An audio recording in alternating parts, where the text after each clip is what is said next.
بداية الستيتمنت الرئيسية مو بار اور نو كار.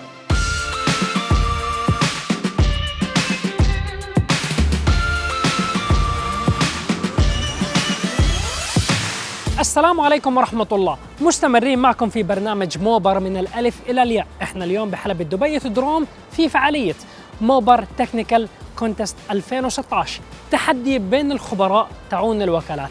التحدي راح يصير بين وكالات الخليج والأردن ولبنان، يعني تقريبا الشرق الأوسط. 16 خبير موجود، راح يخوضوا عدد كبير من الاختبارات. راح ناخذكم بجولة نوريكم كل الاختبارات، نشرح لكم إياها مشان نشوف مين أفضل خبير تقني موجود بين كل هاي الوكالات في منطقتنا. خلينا نشوف الاختبارات ونبلش. هيا بنا.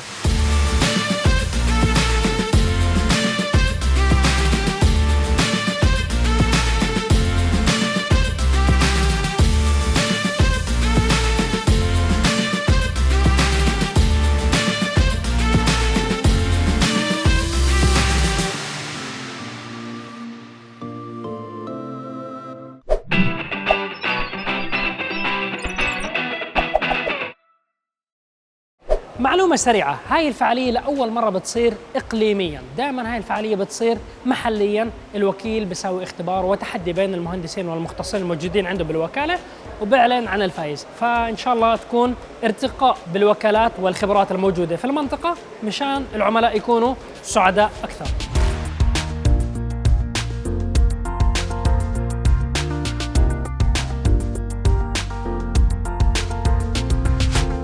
بلش التحدي تاع اليوم 16 متسابق بخوضوا التجربة. غدا راح يتصفوا يصيروا 8 متسابقين. زي ما انتم شايفين معي بلش الاختبار وبلشوا المتسابقين. كل هاي السيارات الموجودة فيها أخطاء فنية، المختصين سووا هاي الأخطاء مشان تكون سيارة معلولة. كأنك انت زبون جاي ضاوي عندك تشيك انجن، في عندك مشكلة بالسيارة. هذا التكنيشن المختص من المفروض يكون بالوكالة محترف وواصل لمرحلة انه مش يحذر شو الخطأ الموجود بالسيارة، بده يعرف شو الخطأ بأقل زمن ممكن ويحل لك إياه بأسرع ما يمكن، بدون ما يحكي لك إنه بدنا نغير هاي القطعة وهاي القطعة وهاي القطعة. مش تحذير الشغلة. بالكراجات العادية ممكن الميكانيكي يحذر معك، بس بالوكالات الاحترافية شغل علمي، ما في أي خطأ، بعطيك المشكلة والحل تاعها بأبسط الأمور، ما بتغير غير القطعة الخربانة فقط. شايفين معي الاختبار راح يكون على عدد من السيارات، مش نوع واحد فقط. موجود جيب رانجلر، جيب شروكي، وحتى دوج تشارجر موجودين بالخلف. عدة أعطال وخرابات موجودة بالسيارة. راح ناخذ جولة ونشوف المتسابقين كيف بحلوا المشكلة. هذا الاختبار الحالي اللي بقوموا فيه معهم 45 دقيقة فقط مشان يحلوا مشكلة السيارة والعلة اللي حطوا لهم إياها.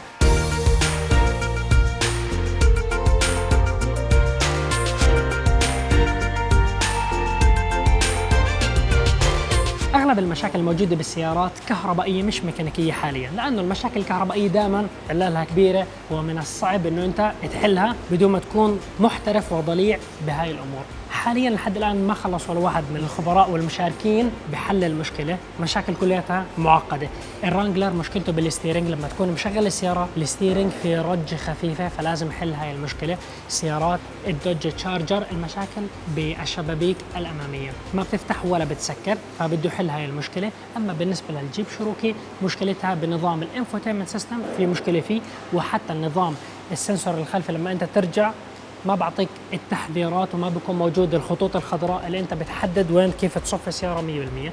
فعليهم انه يحلوا هاي المشكله باسرع زمن ممكن. الفكره من التقييم حتى لو ما خلص المشكله خلال ال 45 دقيقه، الفكره انه هو في عنده اجراءات اساسيه معتمده لدى الشركه هو بتعلمها بدرسها، فهو حتى ممكن الحكام يقيموا شغله لحد ما يخلص الوقت كيف كان يمشي على الخطوات 100% صحيحه ولا لا. حتى لو حل المشكلة تاعت السيارة بدون ما يمشي على الخطوات الصحيحة هذا يعتبر خطأ. في خطوات لازم يمشي عليها بالترتيب مشان تنحل المشكلة. هذا ستاندر للخبراء والمحترفين لعند الشركة.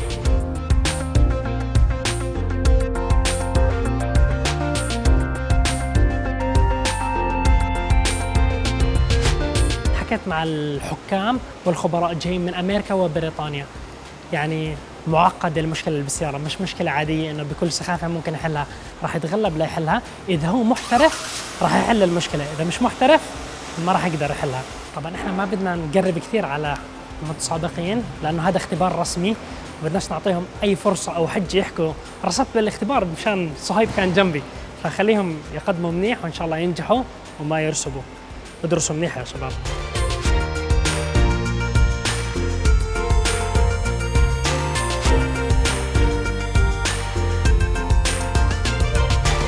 شايفين معي جزء من الاختبارات اختبار نظري، امتحان معقد طويل مدته 45 دقيقة مشان يتأكدوا انه فاهمين المبدأ تاع شغل وصيانة السيارات 100%، ولكن حط لهم دوج تشالنجر هيلكات مشان تعطيهم شوية إلهام ومشجع مشان ينجحوا.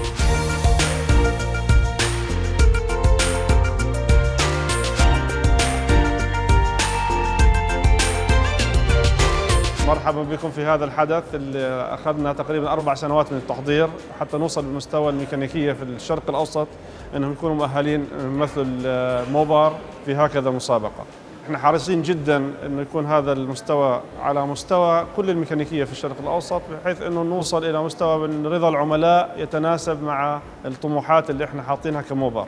احنا حقيقة في موبار الشرق الأوسط عندنا هدفين استراتيجيات، الأول التوسع في موبار كعمليات، والثاني مستوى رضا وولاء العملاء على مستوى الشرق الأوسط وليس فقط الإمارات. الاستراتيجية الأولى بالنسبة للتوسع، توسع في جبل علي مخزن قطع الغيار، راح نضيف له حوالي 9000 متر مربع بحيث يكون المساحة الكلية تقريبا 30,000 متر مربع لخدمة قطع الغيار في كل الشرق الأوسط والأردن ولبنان. هذه خطوة أولى من ناحية التوسع. ثانياً في توسع في موضوع قطع الغيار، محلات قطع الغيار اللي حتزود العملاء في المناطق الصناعية أو حتى في المناطق الرئيسية. الهدف منها طبعاً التوسع في عمليات البيع وأيضاً بناء البراند إيمج لموبار في الشرق الأوسط. طبعاً هذه خطوة أولى إنك توصل بالميكانيكية والعمال إلى هذا المستوى من الخبرة والكفاءة بحيث أنهم يقدروا يصلحوا السيارة صحيح من المرة الأولى، وهذا هدف رئيسي لنا. الشغل الثاني موضوع ولاء العملاء، وهذه استراتيجية طويلة الأمد، يعني هذا الموضوع لن يحدث في سنة أو سنتين، الموضوع صار له ماشي الآن تقريبا 3 سنوات، والخطة الخمسية أنه ينتهي ب 2018 تبدأ مرحلة جديدة بموضوع ولاء العملاء بحيث أنه نوصل لولاء يتجاوز 70% من عملائنا عمر السيارات تتجاوز من 0 إلى 6 سنوات. وهذا الموضوع مستمر في تطور، عدة خطوات تم أخذها في هذا المجال، منها قضية الكفالات الممددة، خدمات الصيانة الممددة، السيارات المستعملة المعتمدة وكفالتها. الخطة بالنسبة لنا واضحة وإحنا ماشيين فيها من الآن تقريبا 3 سنوات مستمرة إلى 2 وبعدها توضع خطة خمسية أخرى للتوسع في المبيعات والتوسع في ولاء العملاء ورضاهم.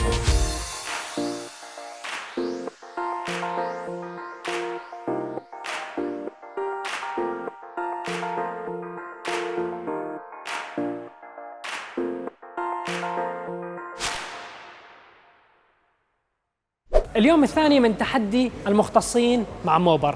البارحة كانوا 16 متسابق، اليوم صاروا 8 فقط، وحتى الاختبارات صارت علل ومشاكل السيارات جديدة ومختلفة وأصعب مقارنة بامبارح. خلينا ناخذكم جولة أحكي لكم عن المشاكل الموجودة بالسيارات.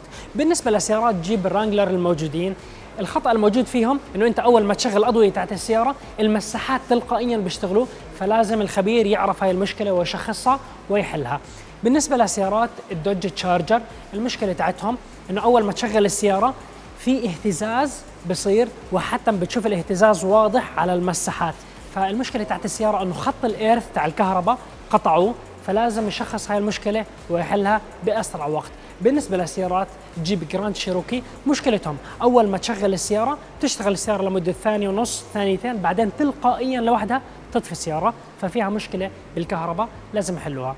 خلينا نشوف اليوم التحدي، مين راح يكون الفائز والافضل بين ال 16 خبير ومختص.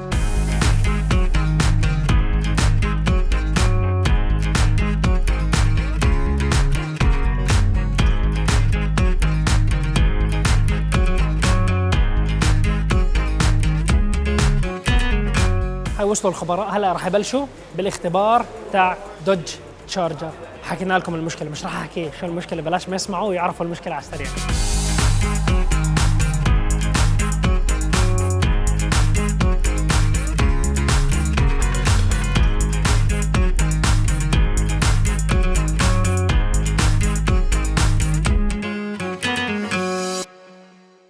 الحقيقه الايفنت ده احنا بالنسبه لنا بالنسبه للاف سي اي ميدل ايست دي اول مره نعمله خلال يمكن اكتر من 10 سنين.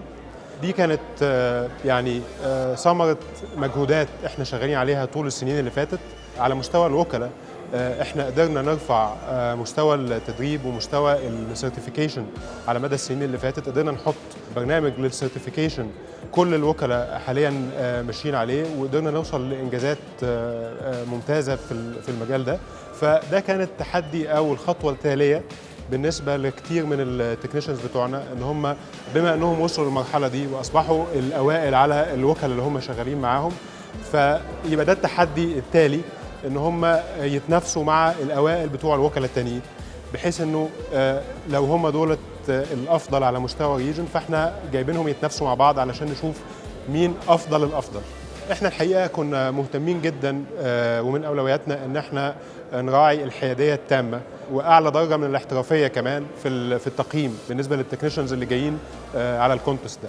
علشان ده يحصل احنا استعنا باكبر خبراء واكتر ناس مؤهلين بالنسبه للسيارات بتاعتنا، فكان عندنا ناس من انجلترا وناس من فرنسا وناس من الولايات المتحده الى جانب الخبراء التانيين من الريجن هنا من المنطقه.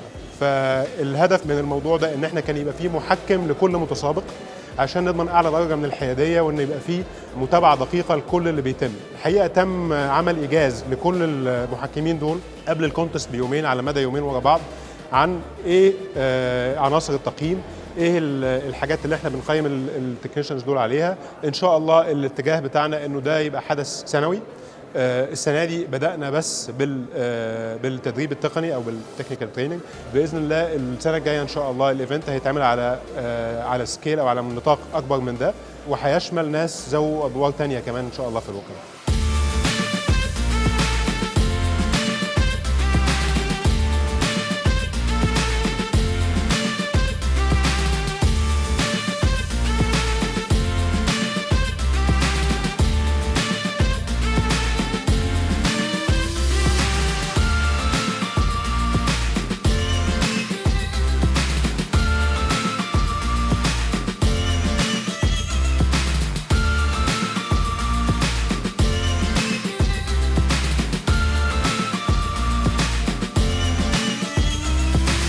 وبعد ما شفنا إعلان النتائج عرفنا أنه وكيل دبي المشروعات التجارية عنده أفضل تقني مختص في المنطقة. هيك وصلت حلقتنا للنهاية. لا يفوتكم الحلقات السابقة وانتظروا الحلقات القادمة. في أمان الله.